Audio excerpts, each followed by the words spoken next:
اور اس طرح سے 1917 میں اس طرح سے غزہ پہ قبضہ کرنے کے بعد جب واٹر سپلائز فل کی گئیں فوجیوں کے لیے، تو یہ لوگ 1917 میں غزہ پہ قبضہ ہو گیا. اب آگے بہت آسان تھا، یہ لوگ آگے بڑھے اور انہوں نے پورے فلسطین پہ قبضہ کر لیا، بیت المقدس پہ قبضہ ہو گیا، یروشلم پہ قبضہ ہو گیا.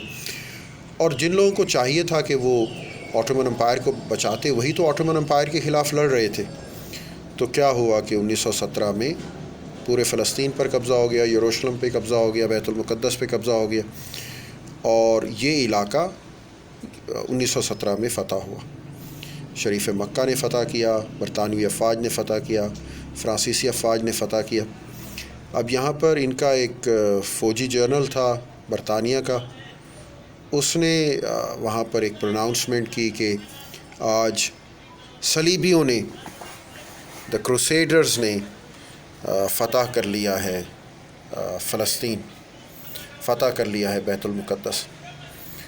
تو یہ پروناؤنسمنٹ اس سے پہلے کہ میسز تک جاتی، پبلک تک جاتی، تو اس کو روک دیا گیا اور اس کو بتایا گیا گدھے تجھے معلوم نہیں ہے اس جنگ میں ہمارے ساتھ مسلمان ہیں، شریف مکہ ہے، اور کثیر تعداد میں ہندوستانی مسلمان ہیں ہمارے لشکر میں. تو کہے گا کہ یہ آج صلیبیوں کو کامیابی ہوئی ہے، وہ تو تجھے مار دیں گے، ایک میوٹنی ہوگی. اور ایسی ایک میوٹنی کا 1857 میں انگریز ہندوستان میں سامنا بھی کر چکے تھے. تو ایسی بےہودگیوں کا، ایسی بے وقوفیوں کا انگریز اکثر اظہار کرتے ہیں اور تب بھی کرنے لگے تھے. تو لیکن اس کو روک دیا گیا، یعنی یہ بات پبلک میں نہیں آئی، یہ بات انفیکٹ ان ہندوستانی جوانوں تک نہیں پہنچی، شریف مکہ تک نہیں پہنچی، مسلمانوں تک نہیں پہنچی، کیونکہ یہ لشکر کوئی کروسیڈرز کا لشکر تھوڑی تھا، اس میں تو کثیر تعداد میں مسلمان تھے اور عیسائیوں کی تعداد تو بہت کم تھی. تو مسلمانوں نے ہی مسلمانوں کو ہرایا، مسلمانوں نے ہی آٹومنس کی حکومت کو ختم کیا، مسلمان ہی مسلمان کے خلاف لڑ رہا تھا. 1917 میں اس علاقے کے اوپر قبضہ ہوا، اور ظاہر ہے ڈرائیونگ فورس تو برطانیہ تھا. تو بے شک شریف مکہ نے ضرور ان کی مدد کی، لیکن شریف مکہ ڈرائیونگ فورس میں نہیں تھا، شریف مکہ ڈرائیونگ سیٹ پر بھی نہیں تھے. شریف مکہ کو اس کے بعد کیا ملا؟ دیکھیے، عام طور پر انگریزوں کی جو تاریخ ہے، انگریز اپنے محسنین کو سٹیب ان دا بیک کرتے ہیں. انگریز جو ہے وہ محسن کی پیٹھ میں چھرا گھونپ دیتے ہیں.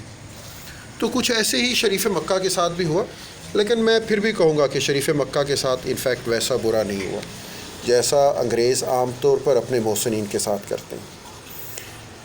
شریف مکہ کو سٹیب ان دا بیک نہیں کیا گیا، شریف مکہ کو جنگ کے دوران قتل بھی نہیں کیا گیا، ورنہ عام طور پر اس طرح کی جنگوں میں انگریز کیا کرتا ہے، وہ بڑی آسانی سے اپنے محسنین کو جنگ کے اندر ہی قتل کروا دیتے ہیں.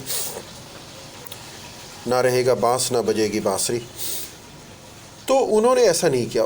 اس کی وجہ یہ بھی تھی کہ عرب میں رہنے کے لیے، عریبین پیننسولا میں رہنے کے لیے ان کو ایک کنٹینیوس سپورٹ کی ضرورت تھی شریف مکہ کی فیملی کی.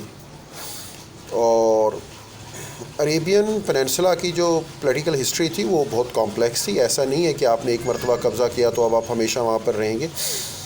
آپ کو ایک کنٹینیوس سپورٹ کی ضرورت تھی. تو کنٹینیوس سپورٹ کے لیے شریف مکہ کو اپنی جگہ پر انٹیکٹ رکھا گیا، شریف مکہ کو سٹیب ان دا بیک نہیں کیا گیا. اور شریف مکہ کے 2 بیٹے تھے، ایک بیٹا، شاید بیٹے تو 2 سے زیادہ ہوں گے، مجھے نہیں معلوم. انفیکٹ 2 وہ بیٹے تھے جنہیں آنر کیا گیا ود لارڈ شپ. اب کتنے بیٹے تھے یہ مجھے یقیناً معلوم نہیں ہے. تو 2 بیٹوں کو بادشاہت دی گئی. ان کے جو بڑے بیٹے تھے، بڑے تھے یا نہیں تھے یہ مجھے نہیں معلوم، بہرحال جن کا میں ذکر کر رہا ہوں ان 2 میں سے وہ بڑے تھے. ان کا نام تھا شہزادہ فیصل، اور ان کو بادشاہ عراق بنایا گیا، شاہ فیصل، جو کہ عراق کے بادشاہ بنے. اور ان سے چھوٹے بیٹے تھے، ان کا نام تھا شاہ عبداللہ، شہزادہ عبداللہ ان کا نام تھا. تو شہزادہ عبداللہ کو بادشاہ بنایا گیا ویسٹ جارڈن کا، مغربی اردن، یعنی اردن کا مغربی کنارہ. تو ویسٹ جارڈن کے بادشاہ بنے شہزادہ عبداللہ، جو کہ شاہ عبداللہ کہلائے. تو شاہ عبداللہ بنے بادشاہ مغربی اردن کے، ویسٹ جارڈن کے.